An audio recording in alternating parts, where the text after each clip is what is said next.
It's gonna be, for most people, like, well, what's my ballot gonna look like now? The votes have been certified and it's official. Seattle will be moving away from a top two primary and using ranked choice voting in future city elections. Let's not disenfranchise anyone. While there are concerns about the alternate voting system, it's already being used in more than 60 jurisdictions nationwide, including New York City. I actually think it was a very big success. So how does ranked choice voting work? And what will it take to successfully implement it in Seattle? Ballot design is really where it all starts. We hear from the experts. People are really tired of the polarization. We've got a lot of people who are ready to start ranking their candidates. Major changes are coming for Seattle city elections. So drop that ballot and join us on City Inside Out.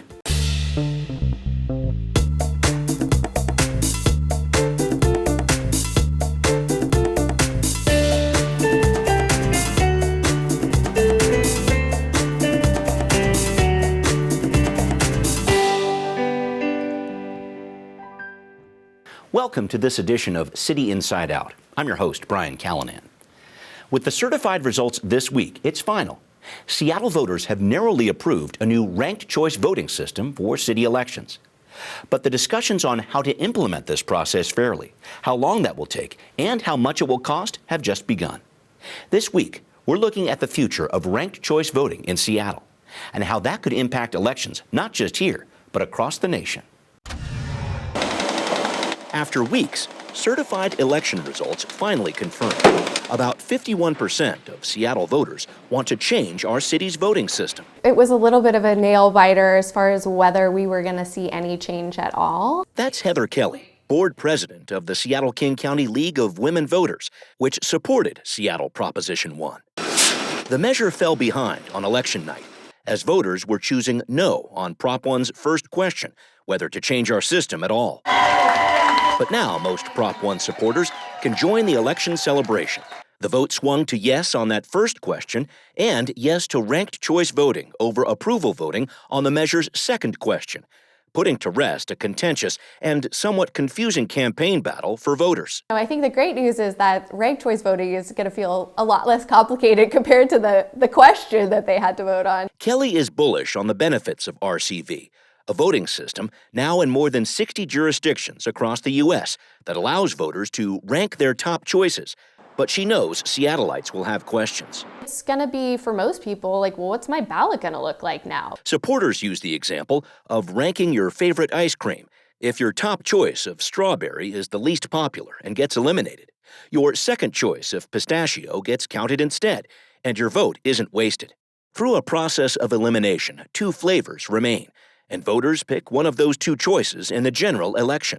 What Kelly sees as a huge boost for voters who may be feeling left out in a polarizing political climate. I think what I really want voters to feel is that, it's not just that your voice matters, but that there's a power in using it. Seattle's RCV system is set to go in effect in 2027, which would impact an election for 7 city council seats that year. I know that that's what the ballot measure calls for as far as the time frame, but I'm hopeful we can get it done even sooner. That hope will depend on King County creating some new software, new ballots, and a major voter education effort. We'll be working with King County Elections and other organizations that they already partner with to make sure that the rollout goes really smoothly. It's been quite a year, New Yorkers. How do you spell smooth rollout for RCV? Supporters say, try NYC. I actually think it was a very big success. Laura Wood is the former Chief Democracy Officer of New York City, where voters said yes to ranked choice voting in 2019 and used it for the first time for mayoral and city council elections last year. It was definitely an all-hands-on-deck operation. The city worked with multiple community-based organizations to reach out to voters using 20 different languages. Let's lift the voices of local community. But this effort would not have happened, Wood says, without a heavily debated one-time city investment of $15 million. In the end, the city was able to commit a really tremendous amount of financial resources to the educational campaign. It's not clear yet what the cost of educating voters about RCV will be in Seattle, and that's not the only challenge. Let's not disenfranchise anyone, because democracy is too important to disenfranchise people.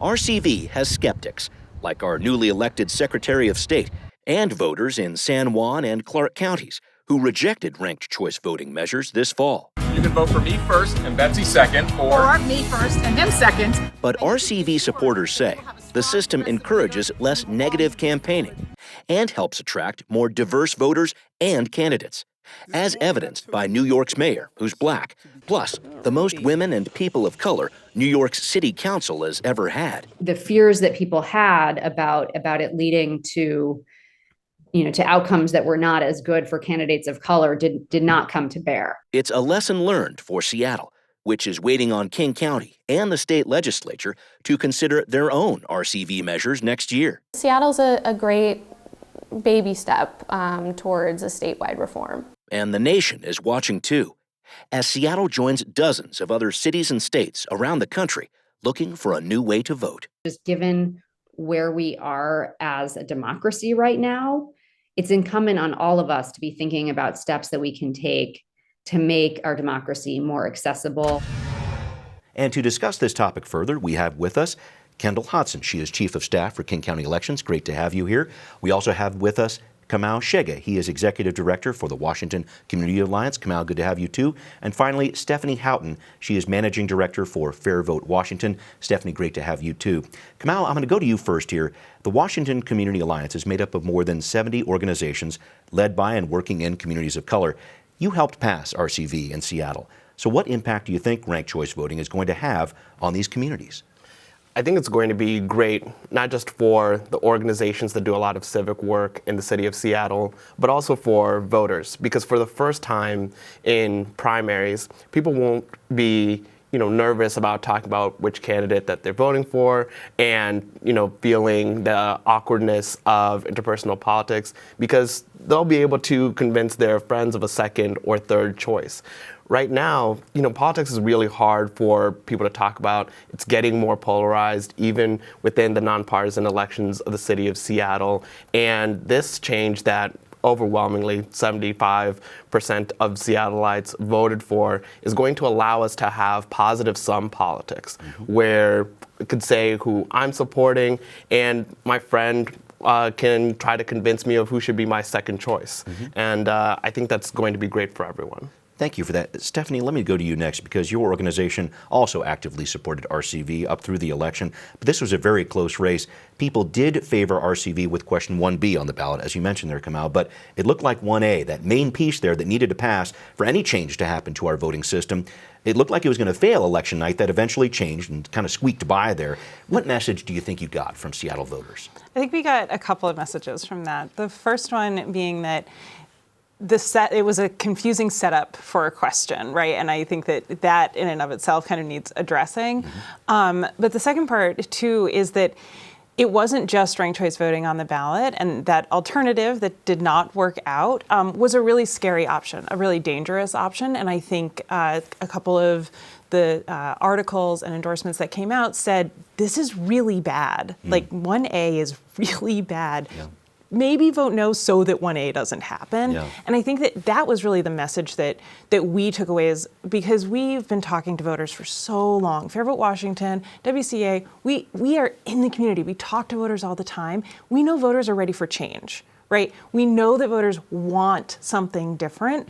There aren't a lot of people looking at government today and being like, yeah, that's great, everything's fine. I think that no change needs to be made. We know that. So I think when you're looking at question 1, that's really the message, was like, it's a confusing setup, and 1A was really scary to a lot of people, as it should have been. And that's why it kind of ended up squeaking by. Of course, I'm happy with the result, but I'm even happier with the 1A versus 1B question, that 1B just did such an excellent job. Thank you for that. All right, so Kendall, it's going to be your office's job to implement this new system. First on the list, take a very deep breath. Here we go. But I just wanted to know about this. How well prepared is King County Elections for ranked choice voting in Seattle?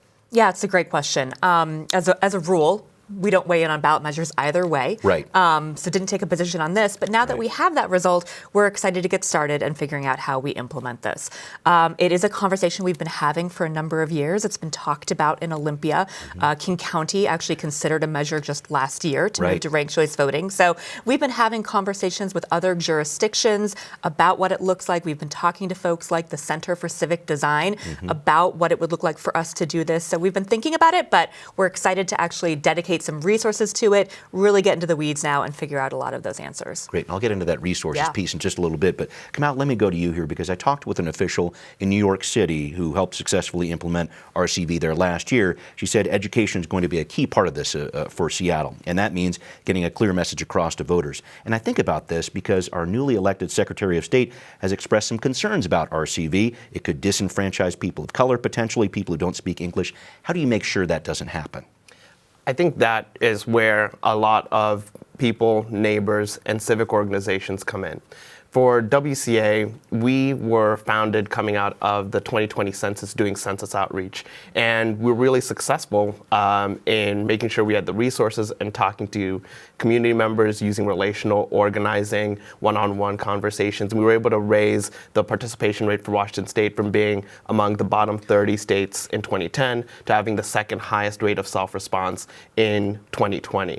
And so we know that we're capable of having conversations with people to get them to participate in the civic life of our country and in making our democracy stronger. And so if King County, the city of Seattle, the state are able to make the resources available, we know that our community organizations can get it done and make sure people feel comfortable ranking their choices in future elections. And I promise I'm going to get to that resources question in just a little bit. But Steph, I want to make sure I jump in with you here because FairVote was working in Seattle and Clark and San Juan counties too, which had ranked choice voting on the ballot. And in those counties, RCV did not pass. So I'm trying to figure out lessons learned here. Messages that worked, messages that maybe didn't work here. How does that inform this education effort that I know you're going to be involved in here in Seattle?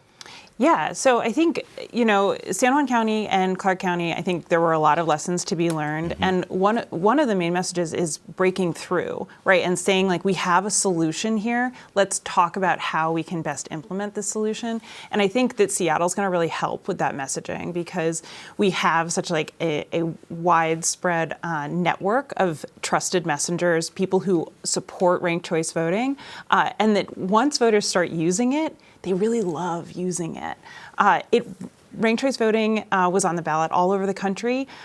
It doesn't always pass on the first round. It takes a lot of voter education just to get people to want to try something new. Change is a little scary. So we are taking that lesson learned from Clark and San Juan. The other piece was it was tough to break through down in Clark. There was that really exciting congressional race happening. It was funny. A lot of our messaging was, "Aren't you tired of the negativity?" And then there's you had a campaign to work with. Exactly. But again, just breaking through was really tough, and I think we were able to do that in Seattle because this network that Kamau has really worked so well at putting together was able to share that message. Well, great. Kendall, let's get to it here. New York City spent $15 million on voter education efforts. Will Seattle have to come up with that kind of money to implement RCV here? Yeah, that's a good question. I don't think we know the answer yet. We really need to put some resources to this, to do the planning, to start thinking through what we need in terms of a timeline and a budget.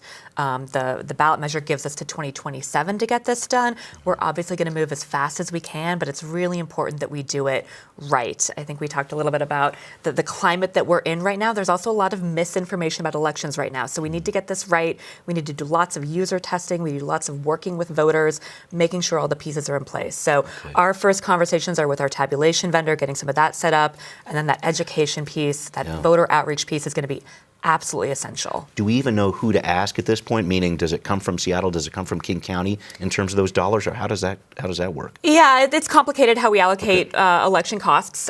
Typically, if a jurisdiction is doing something, we're going to allocate those costs to them. But we're going to be working really in close partnership with the city of Seattle to put together something that we can make sure is going to work. Okay, great. Stephanie, I'll go to you here. Do you have any thoughts about costs you could anticipate for this? Because I know this is that big question that was always in the background here, implementing something new, what it's going to cost, where's that money going to come from? Some thoughts about that? Yeah, I think we don't really have it all worked out yet. And I think we're looking forward to working with King County on doing that voter education, voter outreach, because I think that to us is the most important part, that everyone who wants to rank their candidates gets to rank their candidates and knows what that means, know what the outcomes are going to be. So for us, that's really how we're thinking about it, is voters have said that they want this. Okay. Let's take the next step and tell them how it's going to work, tell them like all the ins and outs. And that part is, I think, going to be working with community, going to be working with local government. But I can't say that I've worked out all of the costs either. No, it's a work in progress. It is definitely a work in sure. progress, for sure. Kamau, maybe I can get your thoughts about this. Who should be paying to implement ranked choice voting? Where should funding be directed? Some thoughts about that? Well, I think we want to make sure that King County elections that will be administering the ballots have the resources they need. But here's what we also know. My understanding, and I might be wrong, but King County elections already has the software to be able to tabulate ranked ballots. We also know that jurisdictions have had different time scales in terms of implementation. So while we have 2027 as a deadline for City of Seattle and King County elections, there are places across the country that have implemented, for example, within a year. And I think some of the estimates that were produced in the city council's effort to put it on the ballot, those things, I just imagine if I were in the shoes of leading King County elections, I'd want as many resources and as long of a runway as possible. But that's going to be something that, different stakeholders come up together. I do want to address just a couple of things that have been floated out there about whether this will be difficult for voters. Okay. People in their everyday lives rank choices all the time. It is the most intuitive way of communicating your preference.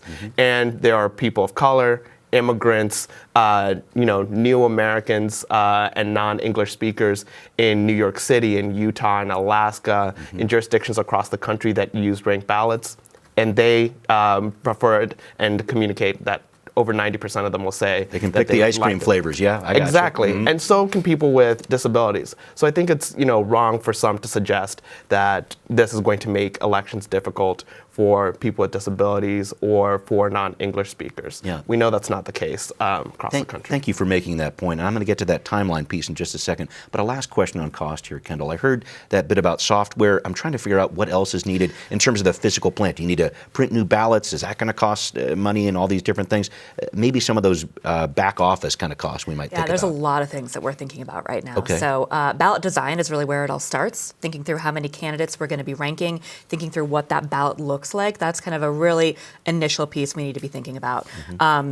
We love our tabulation system. We will need to make some changes. So that with it's going to come with certification timelines and things we'll need to work with the Secretary of State to make sure that we can get done in a timely way.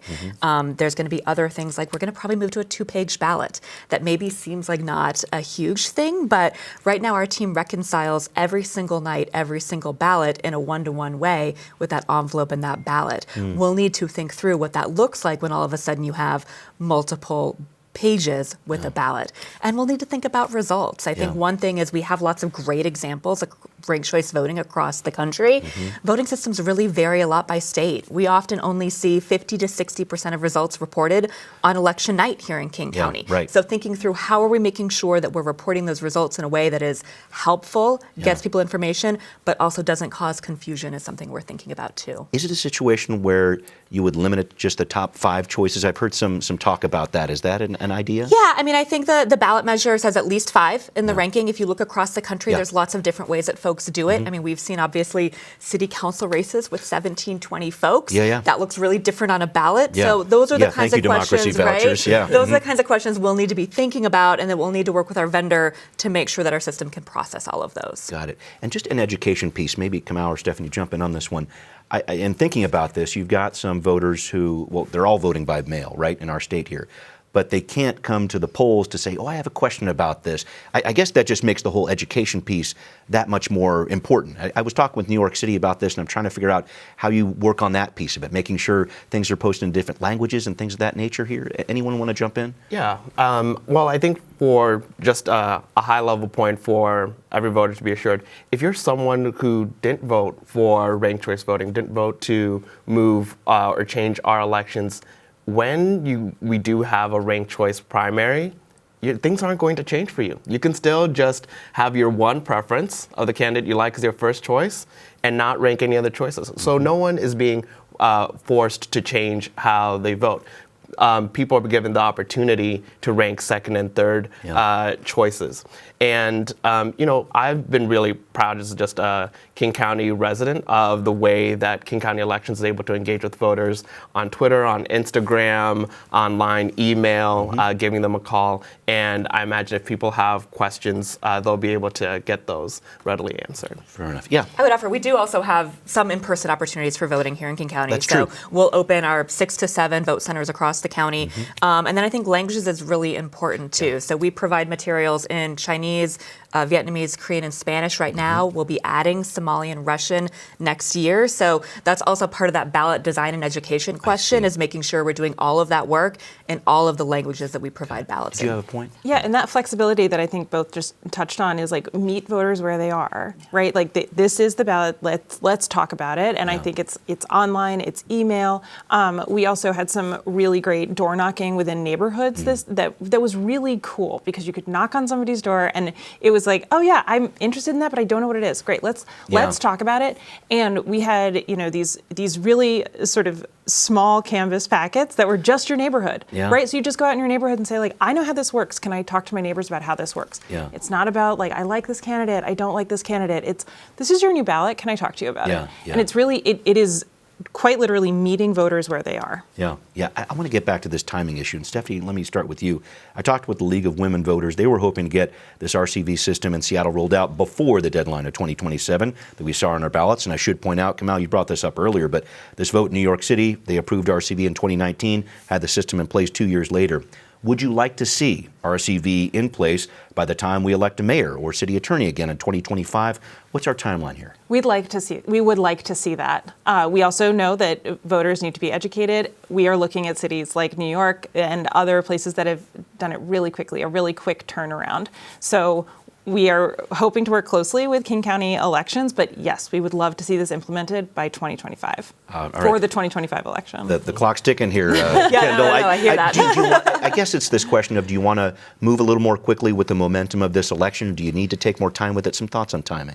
Yeah, I think we're going to move as quickly as we can. But I think it's really important that we not skip any steps, that we not do our due diligence, and to make sure that we get it right the first time. So I mentioned earlier this climate of misinformation. We need to do it really well. Yeah. Can I jump in on one point? Please. Because King County, I know, has talked about RCV in the past, might even bring it up next year in legislation. The state has been talking about this for years. Do you have to wait for those other pieces to fall into place, or what's that about? It's a great question. We don't have to wait. We're not going to wait. We're going to move forward, but it also means we're going to move forward in partnership. So one thing we're going to be doing with the Secretary of State's office is working through voter intent questions. I think this is something that maybe folks don't think a lot about, but we've got an 88-page manual that tells us how to process different things that voters do, like if they put little stars next to their choices, right? Wow. We have a rule that tells us how to do that, so we do it consistently across the entire state. We're going to need that same thing for ranked choice voting. So what if somebody marks 2 first choices? What if they skip their 4th choice, right? Those are all things that we're going to need to work through with the Secretary of State's office and hopefully other counties too, so that we're setting the entire state up to do this consistently when we go forward. I don't want to tell people to do this on the ballot, but what does happen when you put a little star next to your choice? We are a voter intent state. We are going to count your ballot as long as you're consistent and make it clear to us what you meant. Thank you for breaking that down. I did not know that. Kamau, some of your thoughts on timing. You touched on this earlier, but do you need to move quickly with this? Do you want to take more time? It's a bit of a balancing act here, I guess. Yeah, for us, I think moving at the speed of trust is what we need at this point in our democracy. And our perspective is that, it should be possible for the county to implement this by 2025. But regardless of when, it's implemented, we know we're eventually going to get there. And it's not just places that have already implemented ranked choice voting across the country. For example, in Georgia, there's a runoff happening. I heard about that. Right now. Mm-hmm. If you're in the military and you're overseas, you don't really have the opportunity to get a second ballot. And so the military uses ranked choice voting in situations like that, where people rank their first candidate, their second. So, if there is a runoff, their vote still counts. And I think that's what every voter can be reassured of is, no matter when this is implemented, we are moving to a system that is going to strengthen our democracy and make sure that your vote counts for the candidates you prefer. Thank you for that. We need to start wrapping up here. This has been a great conversation. Thanks very much. Kamau, let me start with you. I guess just this idea about expectations and hopes for RCV as we head into the future. Yeah, I think we're at a point in our democracy where people are really tired of the polarization and they're feeling like they haven't been heard by government, and they want their ballots to be able to reflect their full range of preferences. And what voters delivered in Seattle, not just by voting to change our elections, but overwhelmingly, 3/4 of Seattleites preferring ranked choice voting, has given legislators, I believe, a mandate to consider ranked choice voting for other elections like our presidential primaries, and for lifting what's currently a ban on jurisdictions using ranked choice voting, not just in the primary, but for the general election as well. And we hope to see legislators be responsive to that. Thanks for that. Stephanie, some final thoughts here about your hopes for RCV in the future here in Seattle. Sure, yeah. I am looking at this Seattle vote the same way. Like legislators, city councilors, county councilors across the state of Washington, I think we've got a mandate. We've got a lot of people who are ready to start ranking their candidates. And we're excited to kind of see the next steps. I think we're excited about a presidential primary ranking opportunity. And also that this is really a nationwide movement. Ranked choice voting was on the ballot in 10 places across the country this year. And that's incredible. We're really talking about a systems change with real results. If we change the way that we do elections, we're going to change the way that those elected folks are having conversations once they get there. It is a way for voters to not have to vote for the lesser of two evils, and it's a way for candidates who become elected officials to keep having good policy-driven campaigns and conversations. Well, thank you for that. Kendall, you got a lot on your plate here. I know King County Elections does. I guess your hopes and thoughts about the future here for RCV. I mean, I think the good news is we've got an incredible team of professional election administrators who are going to be working to do this. They love a challenge. They're excited to get started and start to dig into all of these questions and really do it in partnership with lots of folks. We're going to need community, we need advocates, we need our voters to really help us move this forward, and we're excited to do it. Thank you all for the input here, and we will be right back. What are people saying on social media about ranked choice voting? One person writes, "This barely passed, but glad Seattle is finally getting into ranked choice voting, though this is somewhat limited in scope, but it's a start." Another group says, "Ranked choice voting needs very close scrutiny." We'd like to know what you think. Send us an email at contact@seattlechannel.org or find us on Facebook, Twitter, and Instagram. Coming up next week, taking the pulse of Seattle's economy. Downtown retailers are dreaming of a prosperous holiday season. But is it truly back to business as usual in the wake of the COVID pandemic? We check in on the next City Inside Out. I hope you join us.